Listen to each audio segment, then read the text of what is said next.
You're listening to the Man in the Cage MMA and Combat Sports Podcast. Here's your host, Jeff Brantley.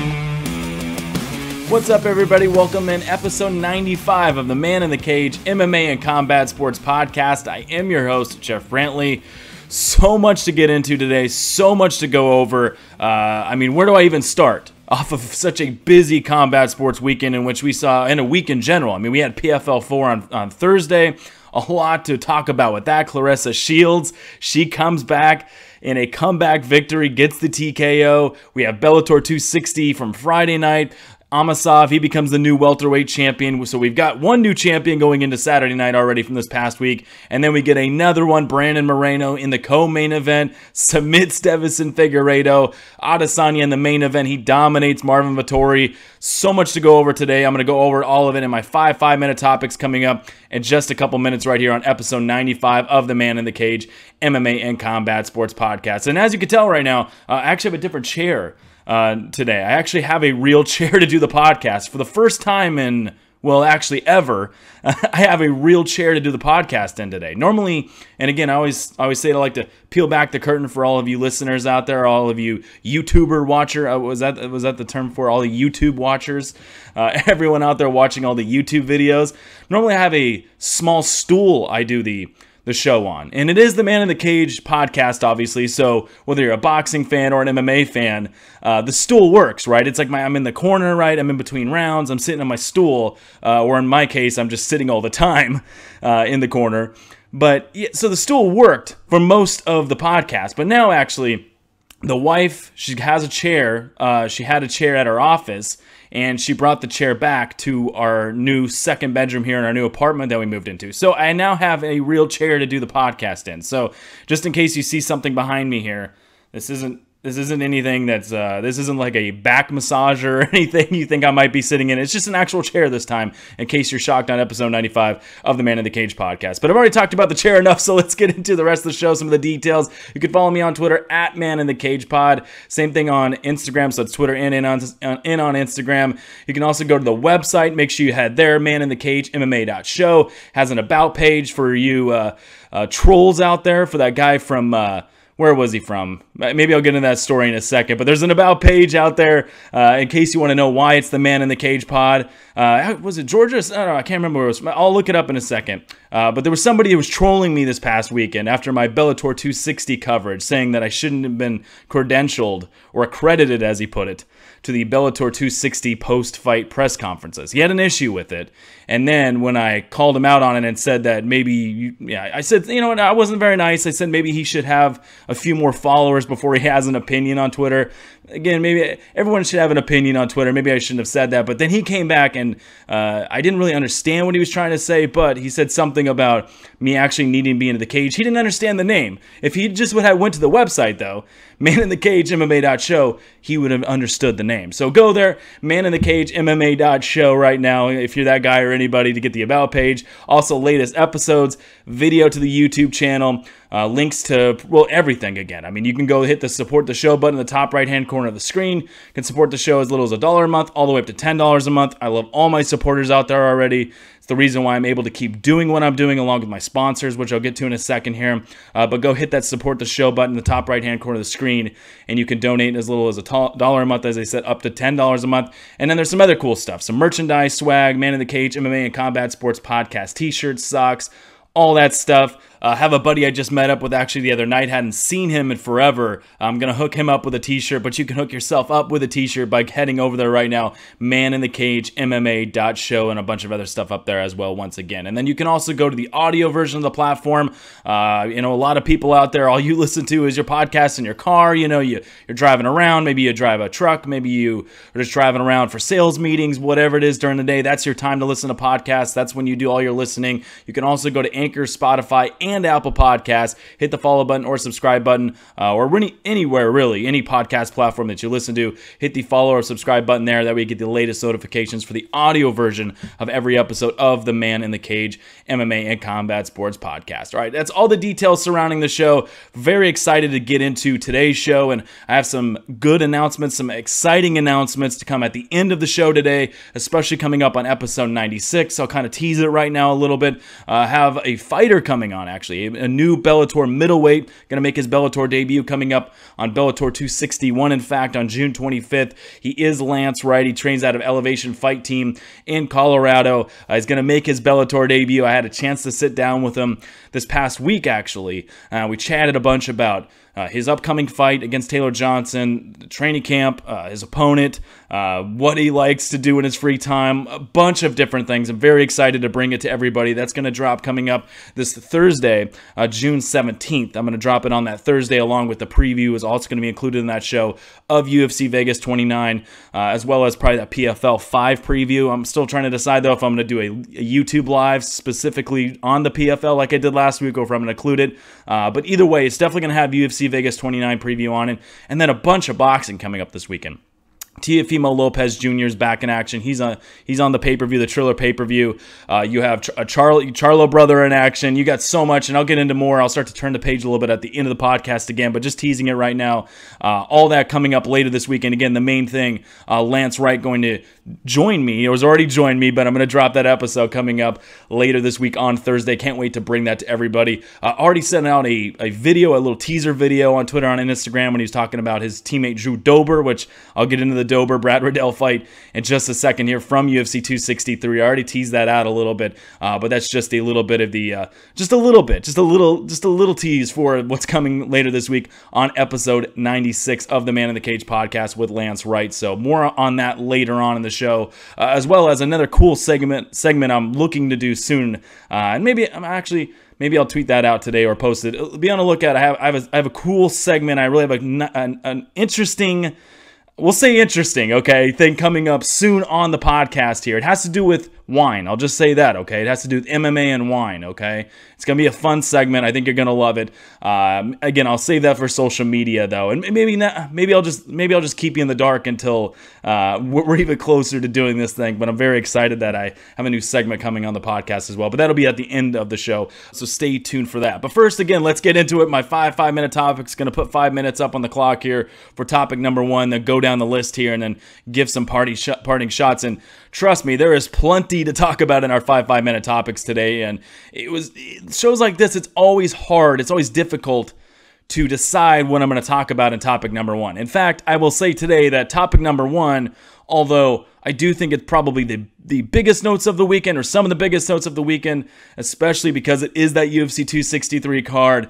It was difficult today, as Bellator 260 was a lot of fun, and I am going to get a bunch into Bellator 260 in a second here, as well as PFL 4 from this past Thursday, and then I will get into briefly some of that boxing we saw from this past week and my 3 parting shots at the end of the show. But shows like this, it's difficult to decide what you're going to talk about in topic number 1 with so many fantastic fights, so many big fights from this past weekend. I mean, in fact, Nate Diaz, Leon Edwards, which I'll get to in exactly 5 minutes here. They will be topic number 2, going through the rest of that UFC 263 main card. That easily could be topic number 1 on most shows. But I am going to start in UFC 263, going through the main event and the co-main event. We'll start out with the main event, throwing 5 minutes up on the clock here. Israel Adesanya, he retains his middleweight title. He beats Marvin Vettori by unanimous decision. Listen, it was way too easy for Adesanya, obviously. His striking looked really crisp. He pushed the pace a little bit at times. Takedown defense looked pretty solid, although he got taken down 4 times, but Vettori attempted 14 takedowns in the fight, according to the official UFC stats. So the takedown defense was mostly there. And more impressive, I don't want to say more impressive, we've seen it from him a little bit at times, but his get-up game and his scrambling ability in this fight was top-notch. He was really athletic. He was really able to get back to his feet, really worked on some technique, even reverse positions, scrambled reverse positions at times on Marvin Vettori. So Adesanya just had an overall dominant performance. And honestly, there's not a lot to add to what Adesanya did there. I think, honestly, the narrative and the biggest talking point I want to preach coming out of this fight is, number 1, no one is going to challenge Israel Adesanya at middleweight. let's get that out of the way now. No one is going to challenge Israel Adesanya at middleweight. All you Robert Whittaker fans out there, I understand. I like Whittaker too. I think it could be an interesting fight. I think the second one especially could be obviously more interesting than the first fight.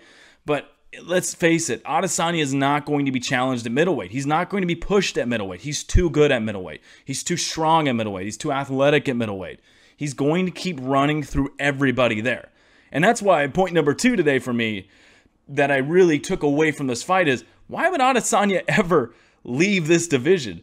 Why would he ever leave middleweight? You know, I understand going to challenge at light heavyweight and the Jan Blachowicz fight, and, you know, had he become a division champion, especially going middleweight to light heavyweight, that would have been fantastic. It would have been an awesome moment for his career. And I still think he's going to challenge at light heavyweight. But if I was him, honestly, if you want to have the easy career, if you just want to keep running through people, and again, this is one of those things where I talked about in some of the preview shows I do, where I'll say things and say, hey, that's not very fan friendly. You know, fight fans won't like to hear that. Me being a fight fan as well, I don't like that I'm saying that. But the fact is if Israel Adesanya just stays at middleweight, I think he's just going to keep running through everybody. So why leave it all? I know the John Jones fight is the money fight. Wait for the money fight. I mean, don't ever. I mean, just stay at middleweight until John Jones wants to come down. We don't even know if John Jones is ever going to fight again. You know, he hasn't even made his heavyweight debut yet. So I think that's the main talking point for me coming out of this one, that Adesanya looked night and day at middleweight. He looked better. And again, Adesanya, and I talked about it last week on the preview shows, boring fight or mediocre performance, great performance. You know, mediocre performance back. He does this thing where the next time out he looks even better. Now, was it a stellar performance? No. And that'd probably be my main issue, or I think one of the things Adesanya, and I'll be curious to see moving forward, is going to have to deal with, is how do the fans react to Adesanya being billed as the main event ticket guy? Because, and not that knockouts are everything, but you know, we've seen now the fans are being let into the building. Some of these crowds are ruthless. I'm going to get into Bellator 260 in a second. Fans were ruthless on Friday night, booing every wrestling exchange. Same thing with even Saturday night at UFC 263. Now, they weren't booing that fight as much as there was, again, a lot of action. And I want to preach that was not a necessarily boring fight. But I do wonder if moving forward, if Adesanya can't put guys away, and if there's not a ton of great moments, what the fan reaction will be to Adesanya. But to me, at least right now, I think the interest is still there. I think he's going to dominate middleweight. I don't know why he would leave there. For Vettori, real quick, and then I'll get to the co-main event because I'm already at 4 minutes here. Probably going to go a little over. For Vettori, just, summing it up for him, go fight. He already challenged Paulo Costa. Yeah, I mean, go fight somebody like that and work on your game a little bit more. It's clear that, again, that Adesanya's not going to be beat anytime soon. Vettori needs a lot more pieces of his game. I thought that fight would be a lot closer. In fact, I'll eat crow again, like I do sometimes on this show, obviously. I picked Vettori in that fight. That was a bad pick. I mean, Adesanya looked fantastic. That was an easy fight for Adesanya, and not easy. He's worked on his game. He's a phenomenal fighter, but that was he ran through Vettori very easily on that one. So Adesanya, he retains in the main event. The more notable story of the night, even more exciting, is Brandon Moreno in the co-main event. He submits Deiveson Figueiredo by rear naked choke to get the title, to be crowned and new in the flyweight division. Something that you have to feel so great for Brandon Moreno on. That, Moreno comes from The Ultimate Fighter. I believe he was you're seeing all the great, quotes, all the great Brandon Moreno moments from his career out there this week to start the week here after he won the belt the other night, that, he was one of the last picks on The Ultimate Fighter. He's worked his way up. He gets a draw. Maybe should have lost in that first matchup to Deiveson Figueiredo, but now he gets his shot again after a close barn burner fight, and he goes out there and steals the night almost. Leon Edwards, Nate Diaz probably stole the night a little bit because of the fifth round, and because Nate Diaz is just Nate Diaz. But it's fantastic to see a guy like Brandon Moreno work so hard like he did all the way through his career and then become a champion here. It's a little up there, as I mentioned on UFC 262, with Charles Oliveira. Charles Oliveira being crowned a new champion. Oliveira had worked his whole career, 11 years to get to that point, and then he wins it. He beats Michael Chandler, obviously. Same thing can be said a little bit here for Brandon Moreno, where you just have to feel warm inside for the guy. You have to feel great going into a Monday here with whatever we're doing in our lives, that you can accomplish anything if you just keep working at it and keep improving. And that's the biggest thing I took away too from this fight for Brandon Moreno, were the improvements. And I'll get to a small Figueiredo point in a second before I get to topic number 2, because trust me, I want to get into that Nate Diaz Leon Edwards fight. But the improvements from Brandon Moreno in this fight were just night and day. He looked so smooth once he got the fight to the ground. You can tell early on he wanted to get his jiu-jitsu flowing, and that's not easy against a guy like Figueiredo, where, yeah, Figueiredo can sit off his back and he can throw some nasty elbows, but he's also got a nasty submission game. And so, you can put him on his back, certainly, but we really haven't seen anybody necessarily work Figueiredo on the ground. Moreno worked him on the ground jiu-jitsu-wise, was climbing his back, finds that rear naked choke, set it up perfectly, sunk it in, gets the finish on top of, it would be one thing if he won the title by decision. That'd be great enough, but let alone he goes out there and he submits Deiveson Figueiredo. A phenomenal moment for him, and I just, such a fun one. And it's going to be tough to dethrone Moreno. That chin he has is fantastic. His volume, his boxing can be technical at times. It can also be dirty. He can get on the inside and have a grueling, brawling type of fight, as we saw in the first Figueiredo-Moreno fight. And then this wrestling and jiu-jitsu game he showed off last time, impressive. It's gonna be very, very tough to dethrone him. Final point here on this fight, and then I'll get to topic number 2, going through the rest of the card. Figueiredo-wise, I'm not gonna make excuses for him. I think that's I think it's a little bit wrong to do that after a performance like Moreno put out there, because I think Moreno, that was just his night. I talked about it also on the preview show that whoever made those smallest of small adjustments was going to win. That was Brandon Moreno. He decided to make those smallest of small adjustments on the mat, go use his jiu-jitsu.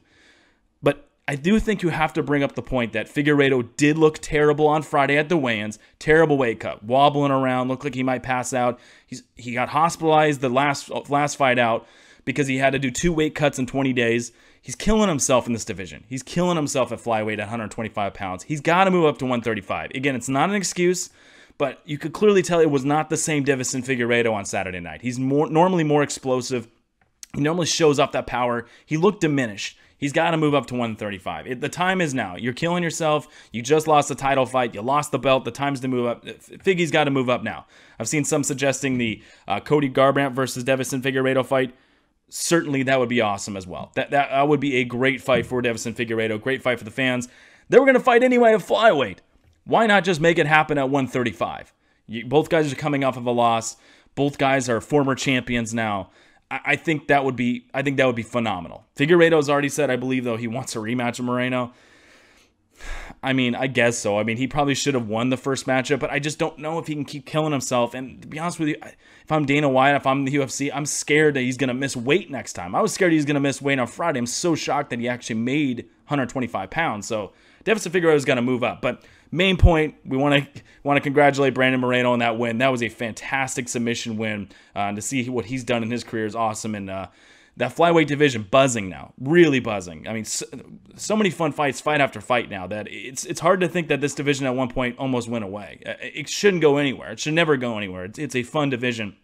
And I look forward to seeing Brandon Moreno continue to make improvements and continue to have big-time fights in the future. And we'll see what's next for him in the flyweight division, as well as Israel Adesanya, what he does at middleweight, or if he does decide to go back up to light heavyweight in that one. All right, that's topic number 2. I know I always go over. I always say I'm going to do 5-minute topics. I end up doing like 5-10-minute topics, whatever. Bear with me today. We're coming off of a busy fight week and a lot of points to get to here. But let's get to topic number 2, the rest of that UFC 263 card, putting 5 more minutes up on the clock here. Nate Diaz, that's what we'll start, versus Leon Edwards. Diaz falls by decision, but, and for those that saw the fight, obviously, there's even a bigger talking point coming out of that fight and I've already seen ESPN have a headline. Yesterday, I've seen even an extra headline on Leon Edwards today. A lot of, did Leon Edwards miss his target here? Did he miss his chance to really impress? Did he win the fight, but did Nate Diaz actually win the night? That was actually the ESPN headline up on ESPN.com, and it's definitely some thought-provoking pieces. But and that's why I'm going to bring it up on the show today, as you see from the fans even on Twitter. Everybody's tweeting about the 5th round, in which, again, if you didn't see it, go watch it. But for those that did see it, Nate Diaz in that 5th round stuns Leon Edwards. He's getting beat up the whole fight. The rest of the fight, he's getting beat up. He's losing. 5th round, though, with about 2 minutes or so to spare, tags Leon Edwards, hurts him bad, has him on wobbly legs. not able to finish the fight, but he made it a very exciting finish. He thought maybe he would come back and do a typical Nate Diaz, all bloody up, comeback win over Leon Edwards. But that's why I think it's a fun conversation coming into Monday, that, even though Leon Edwards won the fight, did Nate Diaz in a way still win? Did he come out with a better perception? I talked about it with the Floyd Mayweather-Logan Paul fight. And this isn't obviously Floyd Mayweather-Logan Paul, but, in that case, Floyd, you thought that he would have won the decision. Well, he would have won a decision had there been one. But in my opinion, I thought Logan Paul had won. He had come out looking better of the two, so he kind of won the night, right? He kind of won the fight. Is that the same here with Nate Diaz and Leon Edwards? I'm going to say no. I'm going to say it isn't. Now, and bear with me here for a second, okay? Nate Diaz, is he a gem? Absolutely. Is Nate Diaz a Hall of Famer? Yes. Is Nate Diaz very, very relevant still? Yes. Check all these boxes, right? But Nate Diaz is also what he is now, okay? And I think we have to put this in a box a little bit in time, all right? It was a fun moment. I think it got everybody excited. I think it's going to keep Nate relevant. He absolutely needed that moment, by the way. And I do think that's something that's not being talked about either. Had Nate Diaz not had that moment in the 5th round, was he having fun the rest of the fight? Was he doing some goofy stuff? Yeah. But he wasn't looking competitive at all. He did not look good at all the rest of the fight. Maybe a couple moments here and there, but he was not looking good at all. Leon Edwards was dominating him. He needed a moment like that so that moving forward here, if he does want to fight again, or these big fights, or if he wants McGregor 3, you can still look at that moment and say, no, Nate Diaz is not totally gone yet. Maybe he just needs to fight a little bit more. We'll see, whatever you want to say. But he absolutely needed that moment, though, I think, for some fans. A lot of fans will just love him all the time, but I do think he needed that moment for a lot of people to say, all right, he can still be somewhat competitive in moments. Maybe if he fights more active, he can get back to being more competitive. So he definitely needed that. But again, I think he is what he is now. And that's why I want to put this moment in a box and say, it was one moment of the round, okay?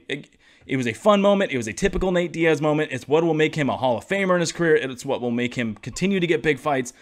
But the rest of the fight, Leon Edwards was dominating him. I was super impressed with Leon Edwards. He was beating up the legs. I thought he might even get a finish in the end there. He was tagging him with a bunch of great shots. He was playing it smart. He wasn't rushing in. I know the fans want to see him go in there, and I've even had buddies say, hey, why didn't Leon go and finish him? Because of what Nate Diaz did in the 5th round. The rest of the fight, he was playing it very smart, though. He was using some great trips, embarrassing Nate Diaz a little bit. I thought Leon Edwards looked fantastic. He was using his wrestling, playing it smart. And that's why, while I think Diaz needed that moment, and why I think that moment keeps him very, very relevant, I do think, though, that Leon Edwards still won the night. A W is a W. There's no moral victories in combat sports. I think there is, and I break the rules sometimes with this, but for the most part, a W is a W. And Leon Edwards won the fight. He dominated the fight. He embarrassed him for most of the fight. Leon Edwards gets the win, and in my opinion, should be getting the title shot next. I know Dana White's already said Colby Covington's going to get the title shot. I disagree. I completely disagree with that. That to me is the absolutely wrong decision there. I don't think that they should never fight again. Give Leon Edwards the shot this time around. He fought Nate Diaz. He didn't have to fight Nate Diaz. That's a nightmare fight. That's going back to even McGregor Diaz 1, where it's, why sometimes you take fights that's a lose-lose proposition. Obviously for Edwards, this was a little bit of a lose-lose proposition, because he looked great most of the fight, but at the end of the day, everybody's going to take away only the 5th round from it. He looked great the rest of the fight, though, and I give Leon Edwards I give him the fight, and I give him, if you're going to take away anything from the night, saying who won the night, who won the fight, the perspective, the perception coming out of it, to me, it's still Leon Edwards, okay? And I don't think we should get any of that twisted. I think we got to get back to reminding ourselves what the sport is, and what the, if you're after imaginary titles and hype and all those things, then great. Then don't rip, because the same people that are out there saying right now, that Nate Diaz did win the night and all these things about that final round, if you're into that, that's okay, but I don't want to see you either when Jake Paul or Logan Paul fights. I don't want to see you ripping that. I don't want to see you off of that, because that's the entertainment game, right? Nate Diaz is the entertainment game, and that's fine. I like the entertainment game a lot too, but a lot of these people out there right now who are dogging Leon Edwards for that performance and saying that what a gem Nate Diaz is, and again, I think he's a gem too. They're going to be the same people that make fun of some of these YouTube fights for entertainment, okay? So, and I know that Nate Diaz has fought a long time in mixed martial arts. I know he's a serious mixed martial artist. I know. And he's a fan favorite for me too. I know that. But I'm just saying, just pump the brakes a little bit on this Nate Diaz won the night conversation, okay? Leon Edwards won. If you're going to have anyone coming out of that fight or the main card besides anybody else, the main event or the co-main event, it's Leon Edwards, okay? He looked great in that fight, except for that fifth round. And, again, I know I'm going to go over here, but last point, I was impressed that Leon Edwards stood on his feet. Now, should Nate have swarmed him instead of pointing at him and taunting him a little bit? Yes, that would have been the smart thing for Nate Diaz to do. But he didn't. And Leon stayed on his feet. And I think Nate actually thought he might go down, but he stayed on his feet. He showed heart. He showed what being a champion actually is, what being a fighter is. And that's why I think Leon Edwards gets that. And Leon Edwards actually tweeted something out today that Nate Diaz told him after the fight, basically telling him, and I actually retweeted it earlier already. Go to my Twitter, @ManInTheCagePod. It's up there. Basically, Leon said that Nate told him, don't let anybody tell you anything. You name your price. Don't let them name your price, which was great advice. And that's why Nate Diaz, again, even among fighters themselves, he's always going to be super respected for the toughness, all the fighting skill that he does have. That straight left was nasty. That's Stockton slap into the straight left. That was nasty. We just need to, I wish we'd get more of that from Nate. And again, maybe that's just him needing to get back into the octagon and fight a little bit more to get his timing down. Because I do think that's being something I don't think he's really emphasizing to himself enough. Then he needs to get back in there. But we'll see. We'll see what happens next with Nate Diaz, Leon Edwards. Real quick, running through the rest of this, and I know I'm just forget the timer today. We're just gonna keep it rolling, and however long I go here. But the rest of UFC 263 Adesanya Vettori here. We'll go to the next fight. Damian Maia, Belal Muhammad. Muhammad won easily. I question a little Muhammad. He's kind of a grinder, He's got a lot of volume. He's got a lot of great cardio. I think he's going to win a lot of fights. But is Muhammad necessarily a great fighter?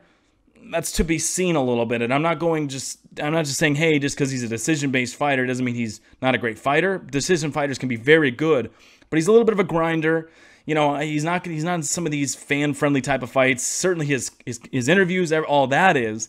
But yeah, we'll see. He's kind of a grinder, which is, again, could get him to a title shot, could win a title eventually. But I wonder a little bit because Damian Maia, he's pretty toast at this point. I don't think Damian Maia has much to offer. He's still got his great jiu-jitsu that you have to worry about.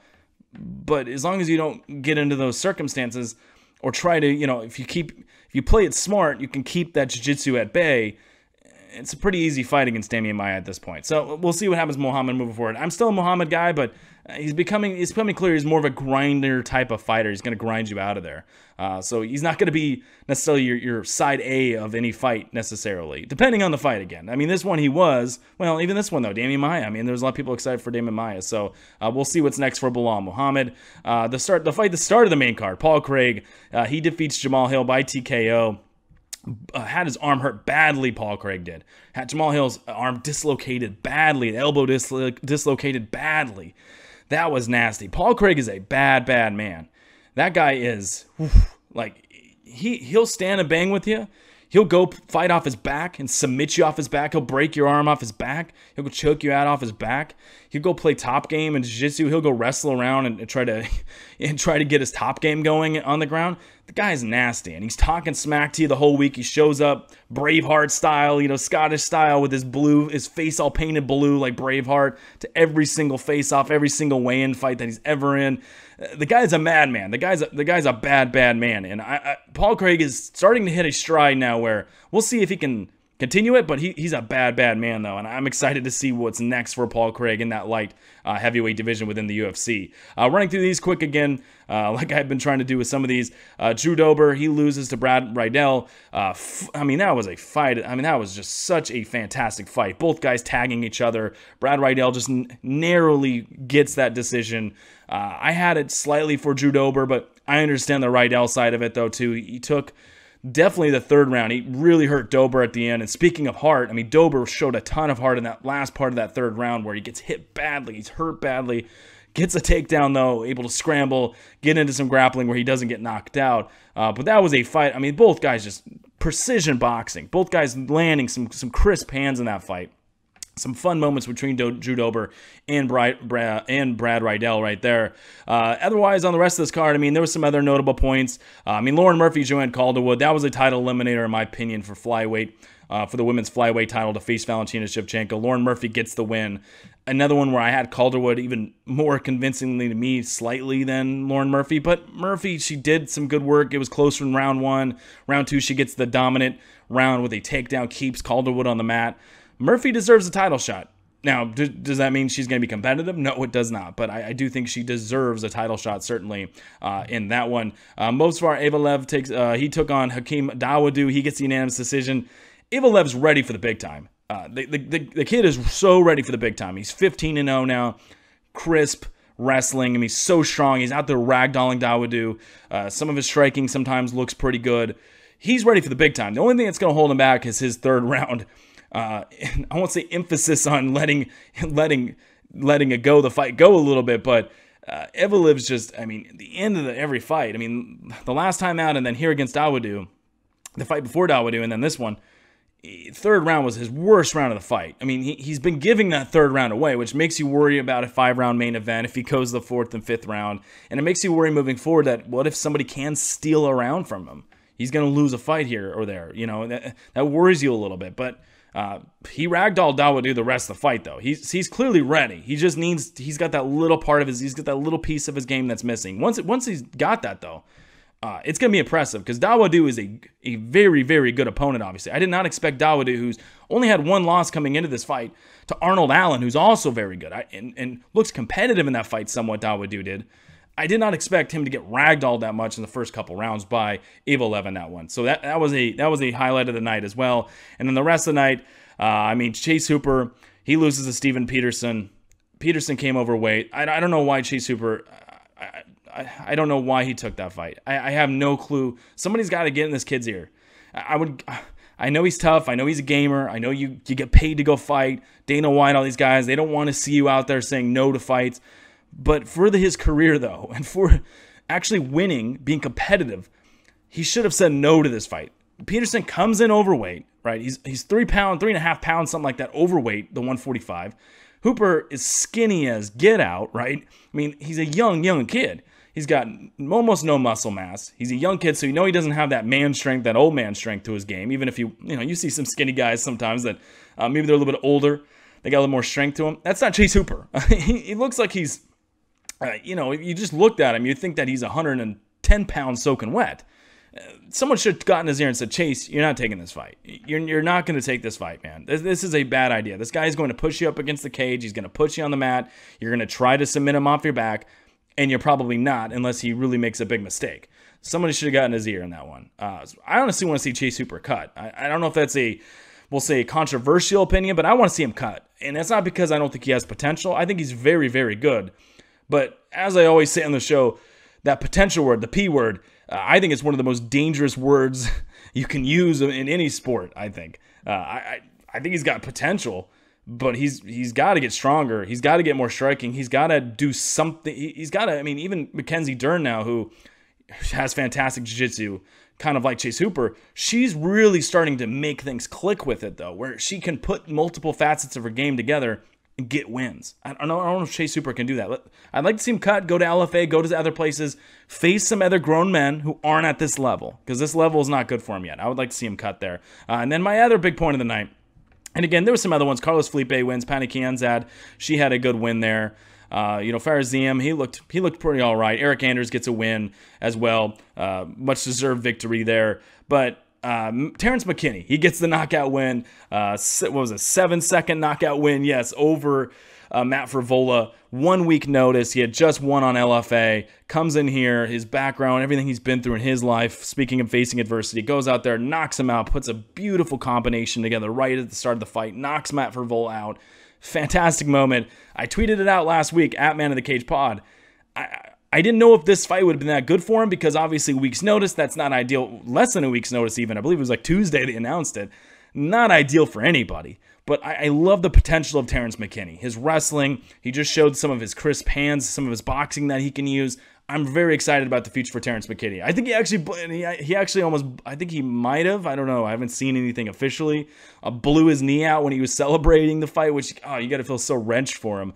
But no worries. I think the UFC will wait for Terrence McKinney to heal up. If he did hurt his knee pretty badly there, even if it's a year, whatever how long it is, more, they'll wait for Terrence McKinney, and they should, because I think he is a potential really, really super solid to good fighter. I think he's got a very promising future in the UFC. So those were all my biggest takeaways from UFC 263. I know I went way over here, so we'll just say that was my overtime minutes there on UFC 263. I'll try to get it back to 5 minutes these next topics, but there was just so much to go over on that card, so much to take away. A fun night of fights, and yeah, we'll move forward now to the next pay-per-view, UFC 264, Dustin Poirier, Conor McGregor coming up in July, and then UFC 265 in August, Derek Lewis, Francis Ngannou. So we keep chugging along on the MMA calendar here and the UFC calendar in those ones. All right, let's get to topic number 3 now. Move along here, as I said, maybe pick it up just a little bit, maybe at the end, and topic number 5 for the PFL. But topic number 3 here, we're going to get to Bellator 260. And Bellator 260 was very, very good as well, in my opinion.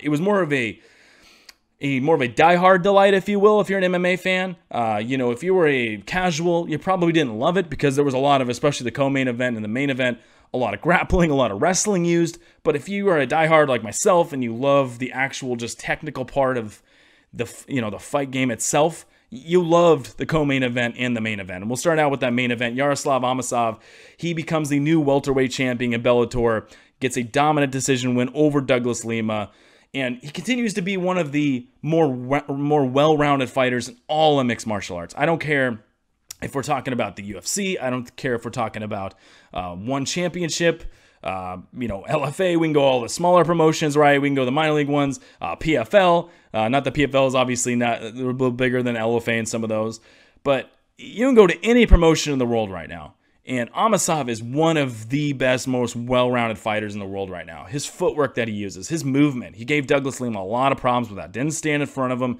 He's got some good combinations. Takes his head off the line, doesn't actually, which is even improved from what he's done in the past. So he's improved on the head movement even. His wrestling, as we saw, that Sambo background in this post-fight press conference. And again, I had a chance to cover Bellator 260 on the media day last week and the post-fight press conferences. Shout out again to the Bellator PR guys. They did a fabulous job, as they always do, putting these events on, allowing media to get the questions in. Like I wanted to get some into Amosov and other fighters. But Amosov in the post-fight presser talked about, doing this one for Ukraine, obviously becoming a Ukrainian champion, which is pretty cool. I believe the first actual Ukrainian MMA champion. And then also doing it for Sambo. The Sambo background did it for that. But he used the wrestling there in that fight against Douglas Lima. Put him on his back, won the fight, showed again why he's a very, very well-rounded fighter. And as I said on episode 94 previewing it, I predicted, I said it's Amosov time. It is his time to be the champion in that division in Bellator, and it's his time to get some fun, some big-time fights here. And that's why there's some massive matchups ahead. There's only 2 guys you can really throw out there, obviously, because of the rankings right now, and we'll see what Bellator does with their updated rankings today. I haven't seen them while I'm recording on a Monday here around 2 o'clock Central Time, but we'll see what they do there. But there's only 2 fights you can really make now. It's either MVP, Michael Page versus Amosov, or it's Jason Jackson versus Amosov, and I'll get into Jason Jackson in a second here. But those are the 2 matchups you want to see now, and both of them fantastic. I mean, Michael Page, MVP, the flashy striking that he has, the fun moments that he has, mixed with the well-rounded game of Amosov would certainly have some fireworks there. But then, as I'm about to get into with the co-main event here, Jason Jackson would be my pick right now, and Amosov actually after the fight said that he wanted Jason Jackson. That's the fight when he asked which one he wanted to make is the one he wants next, and I agree with him. Jason Jackson, co-main event, he goes out there, he out-wrestles Paul Daly. Impressive wrestling out there. And I asked him after in the Bellator 260 press conference, post-fight press conference, if people were, sleeping on his wrestling a little bit, if it's a little underrated. And he agreed with it. And he said, everything his whole game feeds, his wrestling feeds into his striking feeds into his wrestling. And he's right. And that's why I would love this matchup. And that's the one I really want. Again, as a diehard fan, I realize that maybe casual fans, it would be a little bit of a nightmare, this matchup, Amosov and Jason Jackson. I do think they would have some firework type moments because both these guys, the skill level they're at. But I understand that Amosov versus Jason Jackson's not, this isn't Figueiredo Moreno, right? This isn't, you can name a lot of different matchups. This isn't one of those fights where it's fireworks galore, slugfest, a lot of flashy techniques on the ground. It would just be pure technical wrestling. It'd be pure technical striking. I'd love that. I love that as a diehard fight fan. Not every fan likes that, but that's why I want to see that. I think that would be a technical delight for everybody out there. I think that'd be a phenomenal fight for the MMA community and Bellator, and that's the one I hope they make next. I really hope it is Jason Jackson versus Yaroslav Amosov. It's the one to make. They're on the same card. They're back to back. They're ticketed on the build on the same ticket here, if you will, in Bellator 260. I think it's the one to make, and I think it's one they should go moving forward. And the last couple points here, and I'll finish up topic number 3 and get into topic number 4. But speaking to Amosov after number 1, last little point, I want to get into 2 points. Amosov, speaking to him after his win, I asked him if anything surprised him, and we'll get to, this is where we're going to transition a little into what's next for Douglas Lima. I asked him after the fight if he was surprised by anything Lima did, or if just everything went perfectly as planned. Was this him and his team, everybody, was this how they envisioned that fight going? And he said, he joked around and he said, and he had a translator because obviously he's from Ukraine, he's Ukrainian. Is it Ukrainian? Is that the language? I don't know. Somebody tweet at me at Man in the Cage Pod, but we'll say Ukrainian. He's speaking that. And he joked around and he said, I still have my right leg. Dude's a savage. Dude's a G. I mean, that is so funny to say, oh, I'm surprised they still have my right leg. He thought Lima was going to chew up that leg bad with all those leg kicks.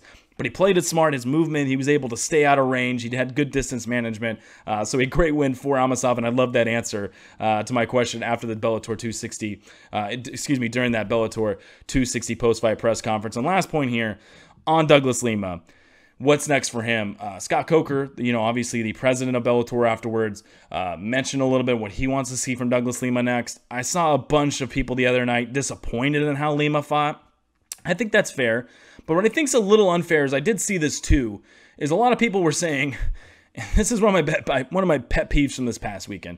A lot of people especially bettors out there, MMA bettors, and I love the MMA betting community, but I saw a lot of this last week with couple instances. This was one of them where a lot of people that bet Douglas Lima, they were so mad and they were, just griping and just out there just complaining about how bad Douglas Lima looked and how, what kind of Douglas Lima was this? What a poor performance from him. He didn't show up. Listen, he did this. If you've watched Douglas Lima in his career, all right, and you listen to even the preview, episode 94 of the Man in the Cage podcast, you know what Douglas Lima is.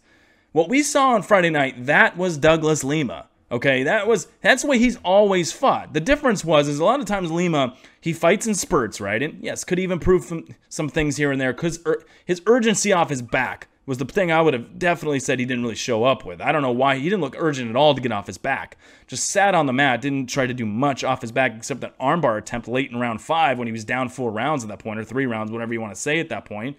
So he had no urgency. Also, I'll say that. But the rest of the fight, I mean, Lima tries to get his leg, he tries to get that Muay Thai game off with his leg kicks. He'll try to explode in with some big combinations. But that's what he does. He explodes in a big combination. Douglas Lima is not he doesn't put he doesn't put elite volume out there. He doesn't put elite output out there. He never has. He fights in spurts. He likes to time you. He has great timing mostly. But Amosov, everything he does, again, I said it on the previous show, it neutralizes Douglas Lima. And that's why Lima looks so bad out there. But Douglas Lima, he fought like he normally fights. It just, again, was there some things he could have improved upon? Yes.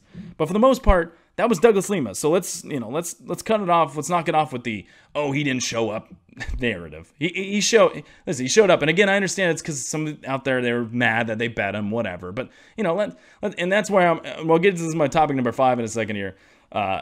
That's why I had a couple pet peeves this weekend with that fight right there where everybody was saying, Lima didn't show up.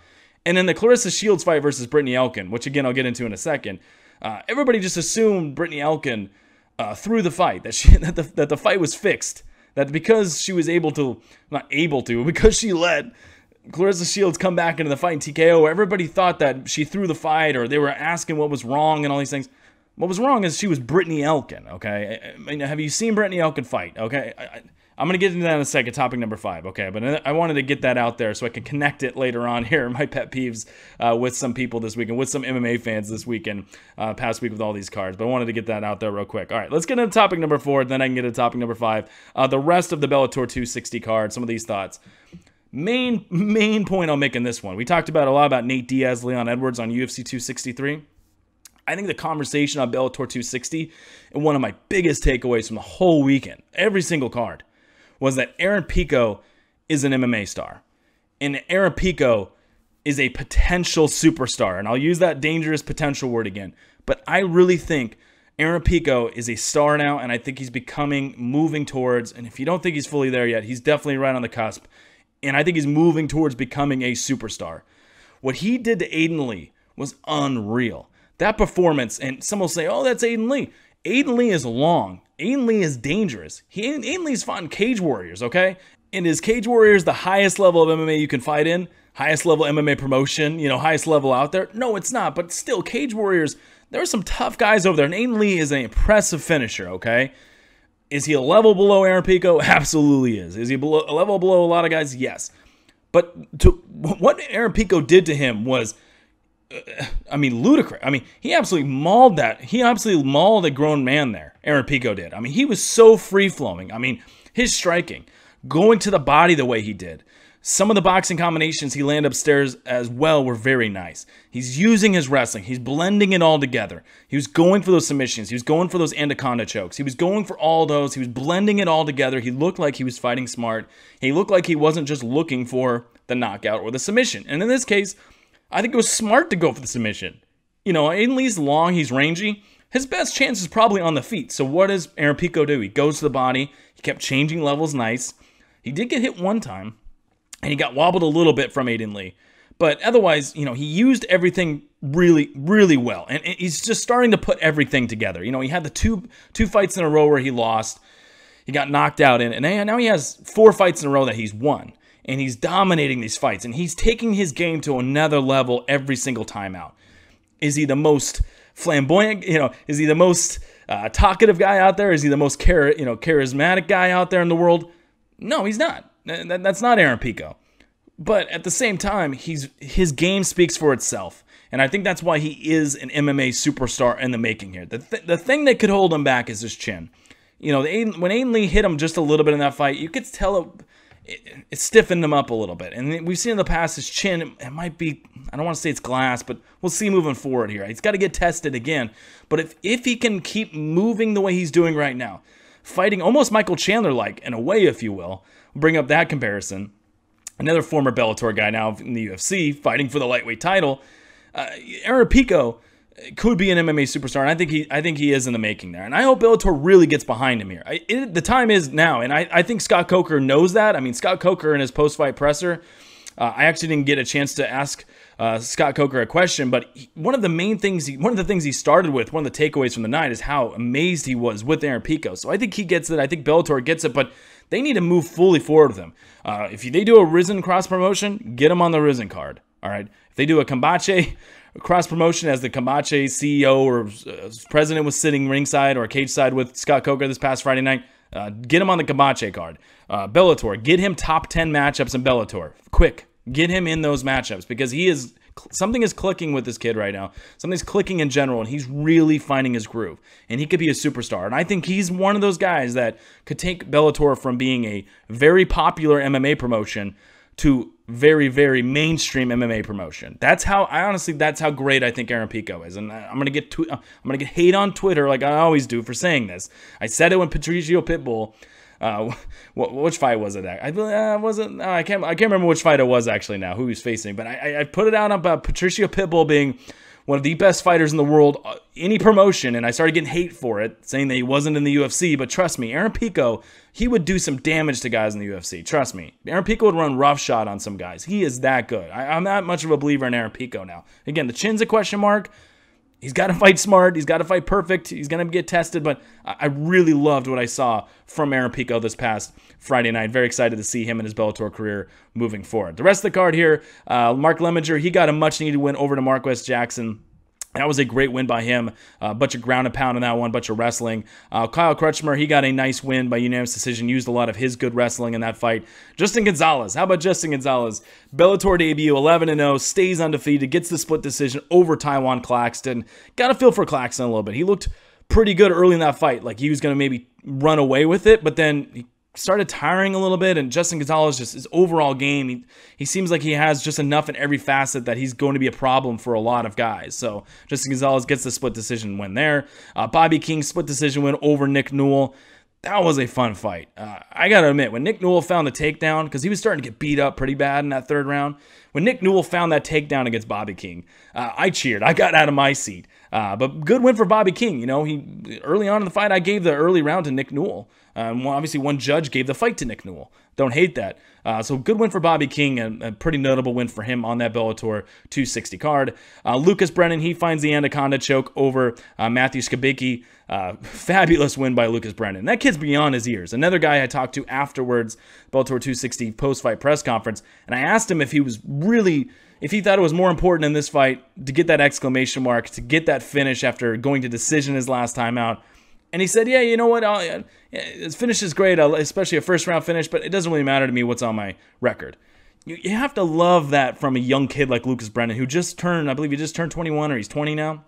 Lucas Brennan, that's fabulous. That just shows you how beyond his years he is. That he's another prospect you have to watch in Bellator. That super slick submissions. I mean, super slick, tough. He comes from his dad fought in Pride. He's got a great lineage of family here who would have him ready to every single fight out there. I really like Lucas Brennan, what I'm hearing from this kid. And that Anaconda choke was slick. And that was a slick one on Matthew Skabicki. Is he going to get step-ups? Does he have to get those still? Yes, he does. But so far, very good from Lucas Brennan. The rest of the card there, Marina, I'm going to butcher this here. Marina Maknatikina. She gets the unanimous decision win over Amanda Bell. There, I got it. We're at least close to there. But that was a good win for her. And, she had, I believe, a year or two. She had 2 years away from MMA. Last time out, she had faced Heather Hardy. And she did not look very good her last time out. This time out, though, against Amanda Bell, showed off a ton of improvements. And I know she's training down at Sanford MMA as well, but she looks very, very good. I mean, her striking looked crisp. Her movement was the difference in the fight. Very impressive. Stayed on her toes, stayed on that bike, kept circling. That was a good win by Maknatikina. And then the start the card there, Alex Polizzi, he got the submission win, a straight armbar over Gustavo Trujillo. That was a fun one as well to start the night. Couple light heavyweights, and Polizzi went out there. He looked to get the takedown. Trujillo took him down, but Trujillo tried to put everything into every single takedown, and he tried everything to keep Polizzi down on the mat, and he gassed out. And then Polizzi, better cardio there, the better fighter at this point. We can say that obviously, definitely. He's able to tire out Trujillo by just trying to get back on his horse, trying to get back up to his feet, trying to reverse positions. Finally does reverse positions, takes his back, then goes into full mount, gets that straight armbar. Good win for Alex Polizzi. He's 8-1 now, and I like what I see from Polizzi. That he's another guy who's got a little, he's got a mean streak with his wrestling. He's got a nice submission game for a big man like that. And then he's got other parts of his striking, too, that you have to like. So I like Alex Polizzi, a name definitely to keep your eye on in the light heavyweight division and Bellator. All right, that's topic number. Again, I know I went over. I'm just going to ditch this 5-minute topic thing. I'm just going to ditch this from now on and say, we're just going to talk MMA all show. That's what we're going to do. But that's whatever. You don't care out there anyway. That's all right. We'll keep moving along here, and I'll say we'll put 5 more minutes on the clock here for PFL 4. But coming up next, PFL 4. I'll talk about that a little bit. But again, that was Bellator 260. Had a ton of fun covering that card. Had a ton of fun watching that card. And can't wait for Bellator 261 coming up in just about a couple weeks here, in which, again, Lance Wright, he jumped on with me this past week. We're going to release that episode, though, coming up later this week. Can't wait to bring that to you on Thursday's episode 96 of the Man in the Cage podcast. But topic number 5 here, last one, PFL 4. And there's some other points, and let me just get through those real quick, okay? Clay Collard wins a tough fight. Clay Collard he's one of my favorite fighters in all MMA to watch right now. He went to boxing. He upset some young prospects, even during the pandemic. He's fought Max Holloway in his career. He lost, but he lived the tail to tail. Now he's in the PFL, and he beat Anthony Pettis. And now he's running roughshod. This was a pretty close fight. Some out there had it, the other way, but I had it for Collard. Okay, so Collard wins that fight. Tough fight, but Really, I love the way Clay Collard pushes the pace, the way he pushes guys. I love that. Brendan Loughnane, impressive. Someone the UFC let get away. Brendan Loughnane's a name to keep your eye on. Same thing with Tyler Diamond actually in that fight. That was a good fight. If Tyler Diamond wasn't as tough as he is, I think Loughnane would have found another knockout there. Knockout in his previous fight. This one he gets a decision win. But Tyler Diamond's, he's got good wrestling. He's very tough. So Tyler Diamond's someone to watch, but especially Brendan Loughnane in that one. Bubba Jenkins, nice win, right? Gets a nice win over Bobby Moffett. Tough fight. And then Olivier Aubin-Mercier, best OAM we've seen of his career. Going back to his UFC days, any of his career, that was the best OAM we've seen. It's disappointing that he was only able to make his PFL debut this late in the season, so he's not able to make the playoffs, which that's something I would love for the PFL to change a little bit, okay? If you're going to have a playoff, a quote-unquote playoff system, and, OAM, we'll see where he goes down the line here, what PFL does with him, or if he gets into the fight somewhere else here, we'll see. But that's something I want to see changed a little bit. If a guy makes his debut late in the season, I mean, what's the point of having him fight for the season? He can't make the playoffs at all. That's the only thing confusing a little bit, because I would love to see OAM pushing for a playoff spot right now. He looked fabulous in that fight. Looked great against Marcin Held. Looked very good. That was one of the best OAMs we've seen, versions of him we've seen. So he looked impressive there. But I want to see him moving forward a lot more. But then we had to get to it, the main point here of PFL 4, the biggest one. Claressa Shields, she gets the win over Brittany Elkin by TKO. She rode the highs, she rode the lows, and she ended up, of the two, being the better and wins in her MMA debut. Her transition from boxing to mixed martial arts, at least at first, is a successful one. Well, it was successful and it wasn't successful. But for the most part, again, a W is a W. So it's successful for Claressa Shields here. And I called it. I said it the other day I put this out there, and even this show today. I'm not trying to toot my own horn. I'm not trying to say this or that about something. I'm not trying to brag or boast about it. But I did say this the other day, and it's why some people going into that fight, it puzzled me a little bit that a lot of people out there were saying, oh, Brittany Elkin, she's a great grappler, she's going to go out there and out-grapple Claressa Shields. Fine. I mean, I thought that was something that could happen as well. I acknowledge that. But I thought the fight came down to Shields' learning curve. If she's, if she's the better athlete, how much is this athletic gap between her and Elkin? And then also, what's the quality of Elkin as an opponent? Because I thought PFL set this fight up perfectly, probably. There's too much invested in this, and there's too much of Claressa Shields' time invested in this to not make it worth her time here. All right. Now, there's so many layers to this fight because, Brittany Elkin, she should have maybe won the fight. She should have maybe even finished the fight at some point. So yeah, you can say, hey, you know what, Brittany Elkin, I'm out here ripping her quality, but she was working Claressa Shields for a lot of that fight with her takedowns. But I'm going to go the opposite here again, though, and say, again, everything I said was true there. That, the learning curve of Claressa Shields, it's better than most people thought it was because she did have some nice sprawls at times. She sprawled, she stuffed a couple takedowns at times. The fight IQ was not there. There's a couple times she stuffed a takedown and then she would try to go jump on top of Brittany Elkin, get too aggressive, too eager, and get swept. The fight IQ is not there, okay? But the learning curve for the most part, especially going in that third round, where you could tell the learning curve there, even adjustments on the fly was there for Claressa Shields, where she knew she was the fresher and, again, athlete. She was the much better athlete in this fight than Brittany Elkin. Elkin gassed out in it. Elkin's a 3-7 MMA fighter now. Again, she stepped in the cage. Respectable career anytime. Anybody that stepped in there, and she stepped in there, very valiantly here against Claressa Shields. She went out on her shield. But Claressa Shields is the better athlete. She just is the better athlete, and she showed that there. And again, Elkin, getting back to the point, PFL picked her for this reason. I think they thought, you know what, Elkin's a good grappler. She's going to test her a little bit, but she's not also, she's not Mackenzie Dern, right? She's not going to. I mean, Mackenzie Dern would have tapped Claressa Shields in about 10 seconds, probably. Okay, so all those came together though, and it was a successful debut for Claressa Shields. Now again, she got taken down a lot. She should have probably lost the fight. Should have probably been submitted, but her athleticism and the most important thing for me in this fight, her heart or never die attitude. That she laughed, she laughed in the face of fear, of failing here. She laughed in the fear in the face of failing here. She laughed at it. She also laughed in the face of defeat here, that she was losing this fight, comes back, stuffs the takedown, even when her coaches are yelling, get off of her, let her up. she realized she was the fresher fighter. She wasn't going to get swept. She was much stronger, held on to Brittany Elkin, and was able to start pounding her out, right? With those big bombs. And she's with 4-ounce gloves on now. She's going to gain some more power in MMA. And her hands looked crisp. Overall, again, highs and lows, but that's what you expect in an MMA debut. And that's the other big takeaway from here. And as I get out of topic number 5 here and going to my parting shots in the show here, I mean, that's the other main talking point with this fight that just drove me nuts the other night. That, again, you had all the people out there, maybe they bet Brittany Elkin or they, for whatever reason, a lot of this MMA versus boxing thing still continues. I hate it. I think this was great for combat sports all around. I don't understand the MMA versus boxing thing. And to be honest with you, it's stupid because, the boxing fans out there claiming, oh, Shields, she's one of ours. Boxing beats MMA again. Yes, but also no, she's an MMA fighter now. So for the MMA community, yes, she is trying her hand. She is an MMA fighter now. So I don't understand that, okay? So I understand that's some of that out there. But then, on top of that, you get all of the, let's see what happens when she faces Kayla Harrison. Oh, yeah, that's going to go real well. Or, oh, you remember that time Dana White was talking about maybe her facing Amanda Nunes?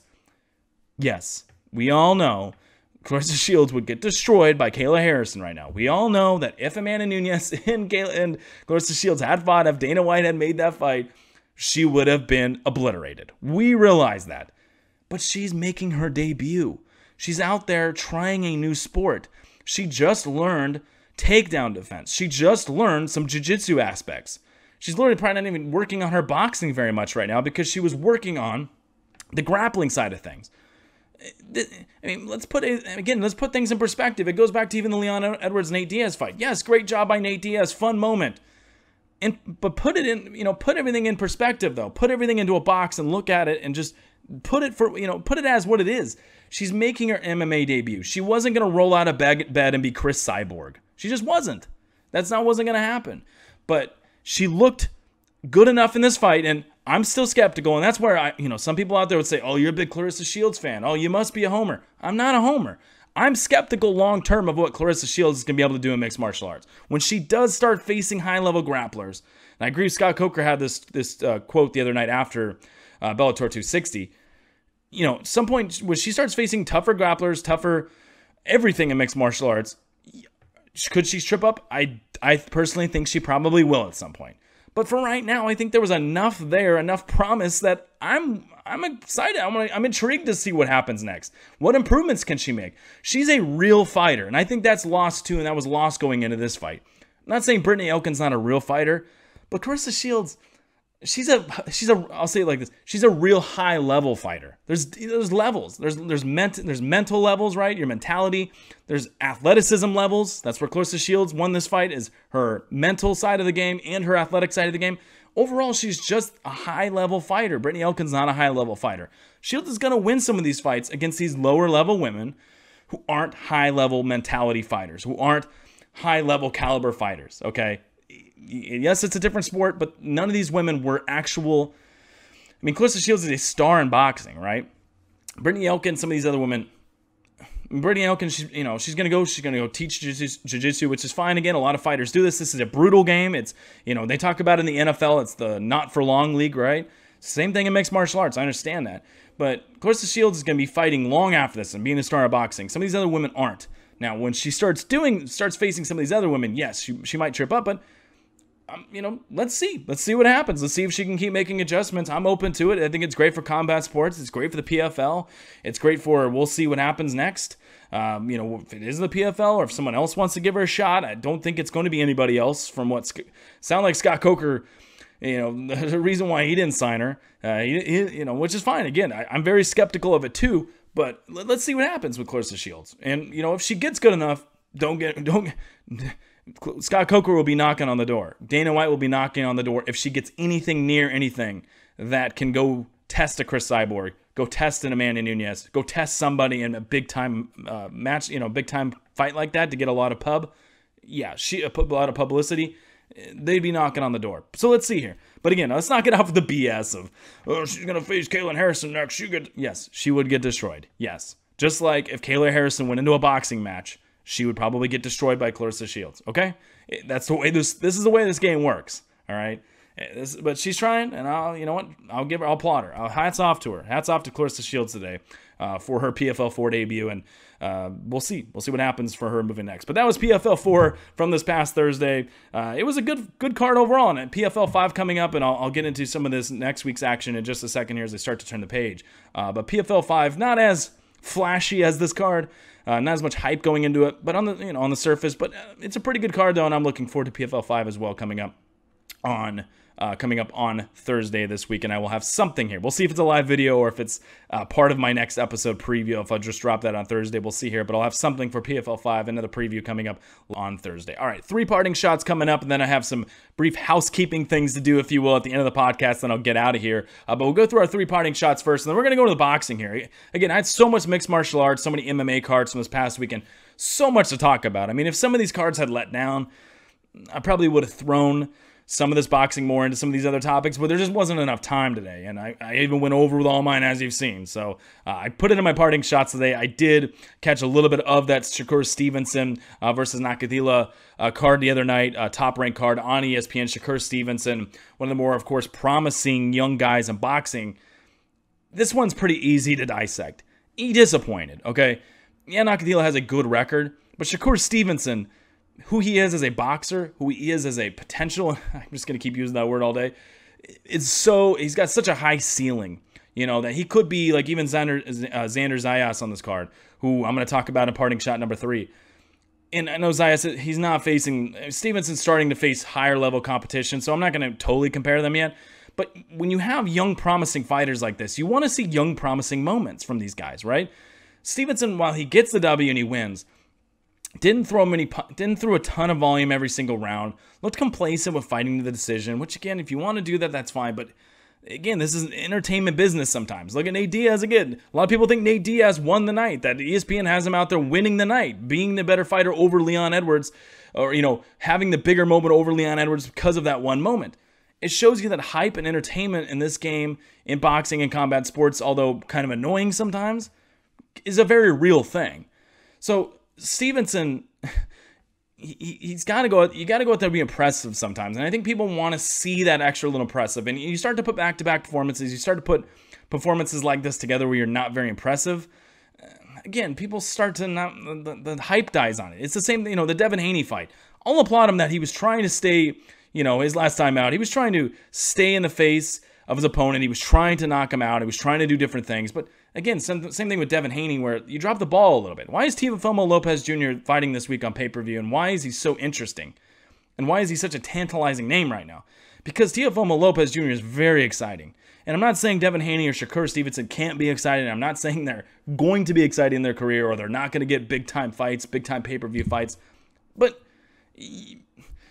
I think they got to start putting some of this together, right, in order to get to that spot where I would put a Teofimo Lopez ahead of some of these guys, some of these young fighters, some of these young stars in boxing. As far as the stardom goes, I'd put some of these guys ahead of guys like Shakur Stevenson because of that reason. Again, he got the win. That's the most important thing.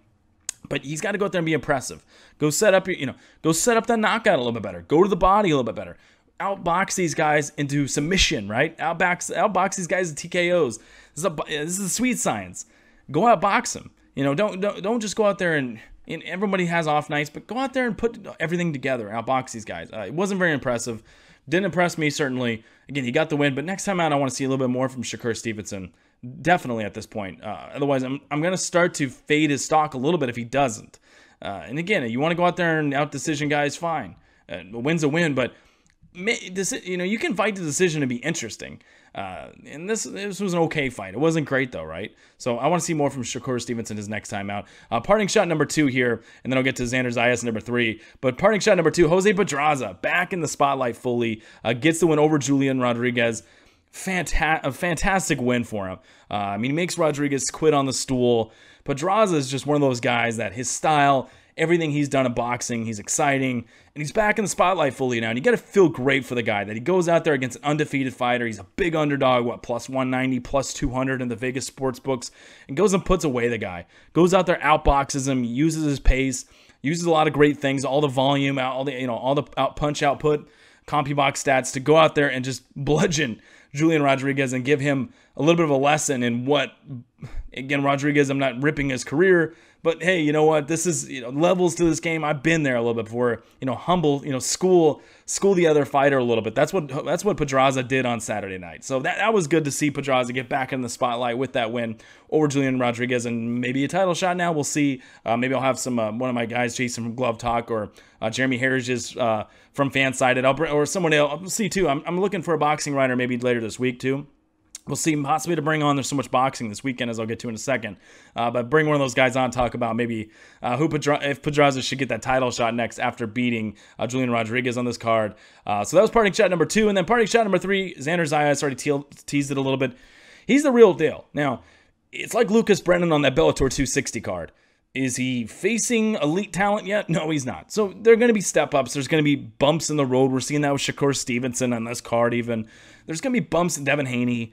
Other guys, you see it in MMA. No matter the young fighter, you see a lot of things like that. You'll see guys trip up as they start to get those step-ups now and then. But Xander Zayas right now looks like the real deal. I mean, he looks like the real deal. I mean, he gets the knockout here. The power is coming more and more. He's starting to unlock that power a little bit more. He's electric. He puts a lot of his combinations together. I'm very excited for the future of Xander Zayas. He seems like a humble kid. I think that's important sometimes.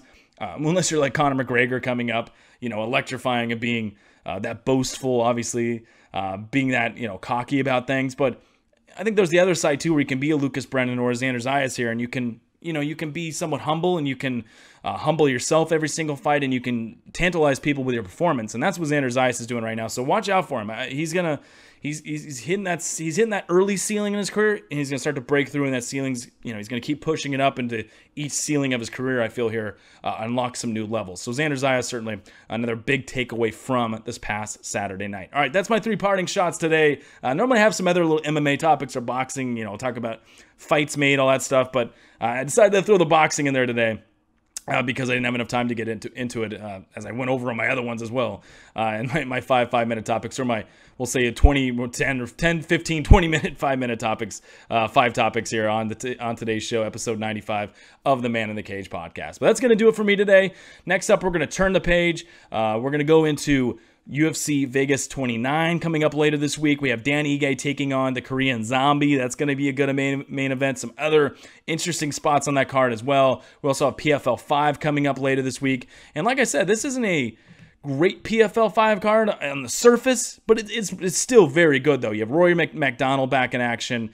Ray Cooper III's back in action on that one as well. Cesar Ferreira taking on Chris Camozzi. Antonio Carlos Jr. taking on Vinny Magliesh.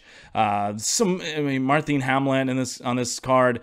Tom Lawler taking on Jordan Young. Some other spots. So although it's not Clarissa Shields, although it's not Clay Collard or Anthony Pettis was supposed to fight last time, although it's not any of those PFL names, Fabricio Verdum, this is still a good card. I'm very excited for it. I'm looking forward to Thursday night and seeing some of these matchups that PFL's been delivering, and I think some of these are going to be some under-the-radar type matchups coming up later this week. I'll have more on that coming up later this week on episode, we'll see 96 or a YouTube Live of the Man in the Cage MMA and Combat Sports podcast. And then boxing-wise, massive slate. I don't know how. I have an issue coming up this weekend. And it's I would say a personal issue, but I think everybody out there too who loves boxing is going to watch these cards. Also going to have this issue of, how do I watch all these fights? How do I watch all these cards? I mean, we have 1, 2, 3, 4. If you count the DAZN card, 5 cards. We have 5 boxing cards, 2 of them pay-per-views. How am I going to pay attention to? I mean, I'm gonna have to have like 18 TVs, because I'm gonna have UFC Vegas 29 on, obviously. My love for mixed martial arts, but then my love for boxing. I gotta watch all these fights too. Now, the easy answer is obviously later this week we do have Teofimo Lopez Jr. Taking on George Kambosos Jr.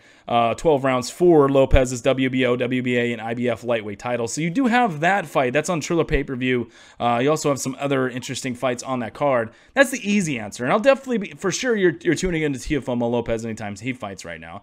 But then on ESPN, you have Naoya Inoue taking on Michael Desmarinas for, obviously, Inoue's IBF and WBA bantamweight titles. That's a very notable fight. We just saw Nonino Donaire beat O'Bali. What was that? A couple weeks ago now. So that could possibly lead into an Inoue Donaire Fight 2. And anytime the hashtag the monster fights, in a way, you have to be watching anyway. So that's on ESPN. Michaela Mayer, she's on the co-main event against Erica Farias for Mayer's WBO junior lightweight title. You also have Adam Lopez, Isaac Dogbo on that card, some other spots. So there's an ESPN card. You got the Triller card. Showtime then, and actually down here in Houston, Texas, you have Jamel Charlo taking on Juan Macias Montiel. 12 rounds for Charlo's WBC middleweight title. You get the point here, right? I mean, I can just keep going down the card here of boxing. That there's so much. I mean, the pay-per-view that's going down in Jalisco, Mexico. Julio Cesar Chavez Jr. taking on Anderson Silva. That's an interesting fight to me, being an MMA fan. And speaking of MMA and boxing, you have Anderson Silva making his boxing debut against Julio Cesar Chavez Jr. His dad's also on the card fighting Hector Camacho in an exhibition. I don't know how I'm going to do this. I have no idea. And again, there's a DAZN card too with some interesting fights, but I don't know how I'm going to watch all these fights. I mean, this is one of those weeks where the wife might be upset at me. I might have my laptop open. I might have, she likes the fights too, actually, but it's going to be one of those nights where I have I'm going to have to get 8, I'm going to have to find a way to get all of these fights on in some capacity. Okay. But I'm going to have to try my best to pay attention to them, but I'm going to have previews for all of them, whether I see every fight fully, or if I have to go back and watch some later this week. I will have a preview of every single fight coming up, or at least the big moments on these cards, especially the main events coming up later this week on the Man in the Cage MMA and Combat Sports podcast. So keep it locked right here for episode 96. All of that coming up. I promise you'll enjoy it. I'm going to enjoy it. I'm excited again to roll into another busy week of combat sports action. We had a lot of MMA action this last week. We'll have some more MMA action this week, 2 cards. And then we have a ton of boxing this week. So a fun time to be a fight fan. No matter if you're a boxing fan or an MMA fan. So keep it locked again right here on the Man in the Cage podcast. Follow me on Twitter at Man in the Cage Pod. Follow me on Instagram at Man in the Cage Pod as well. Go to the website maninthecage.mma.show. Also go to the YouTube channel, the Man in the Cage MMA and Combat Sports Podcasts. Many of you are already there. Hit the like button, hit the subscribe button. That way you get the latest notifications for all my videos. And then go check out all the audio platforms: Anchor, Spotify, Apple Podcasts, bunch of other ones. They send me a new one every day still that they're adding me to. So go check out whatever audio platform you listen on. If you're driving around in the shower, getting ready for work the next day at night, you just want to listen to something, listen to the Man in the Cage MMA and Combat Sports podcast. Hit the follow button or subscribe button on any of those platforms as well. And then again, we'll roll later this weekend. I mentioned at the beginning of the show, excited to welcome on to the show on episode 96. I already sat down with him. New Bellator middleweight Lance Wright, the Boogeyman. You can follow him on Twitter at BoogeymanMMA, on Instagram at boogeyman.mma. Had a fun conversation with him. Going to bring you that later this week. Talk about his Bellator debut coming up on Bellator 261, his opponent, his training camp. All that good stuff, training at Elevation Fight Team, what it's like training with Justin Gaethje. Kamaru Usman obviously trains a little bit there as well. Alistair Overeem at one point trained there at Elevation Fight Team. So many other fighters, Corey Sandhagen, Neil Magny. That was actually one of my favorite parts of the conversation that we had. He talked about his friendship and what Neil Magny has meant to his career. So a lot of cool stuff on that interview. I can't wait to drop it later this week, episode 96 of the Man in the Cage MMA and Combat Sports podcast. And again, I'm going to put on the end of it a lot of the preview stuff, UFC Vegas 29, maybe some PFL. I'm still trying to decide on that, whether I'm going to do YouTube live or not, or just put it on the episode, but definitely UFC Vegas 29, and then a bunch of this boxing stuff coming up later this week. Going to have all those previews on that episode. So keep it locked right here. Follow me everywhere. Don't miss a thing. You don't want to miss a thing right here on the Man in the Cage MMA and Combat Sports podcast. All right, everybody. Hope you're enjoying the start to your week here. I know we're coming off of a busy fight weekend, so Monday can always be a little groggy, especially because we're days away from having another card. But cheer up. If it's going good right now, great, because that's kind of mentality we want here on the podcast. With a happy, excited moment, excitement early in the week for you as we head towards another card. But if you're having a bad start to your week, cheer up, because we're just a few days away from PFL 5, and I'll have some coverage all week. Again, I'll be tweeting out some of the quotes from the press conferences, PFL 5. I'll try to tweet out some of that stuff, try to post some of that stuff. Same thing with UFC Vegas 29 Media Day. All this boxing, and we're going to have press conferences there. So keep it locked. I'm going to tweet a lot of that stuff out. I'll have covering every single event, so you won't miss a single thing in combat sports. So keep it right here, guys. All right, have a good rest of your day, and then I'll talk to you coming up again later this week with Lance Wright and a bunch of other previews of combat sports, everything going on this weekend right here, episode 96 of the Man in the Cage MMA and Combat Sports podcast. But until then, I'll talk to everybody later.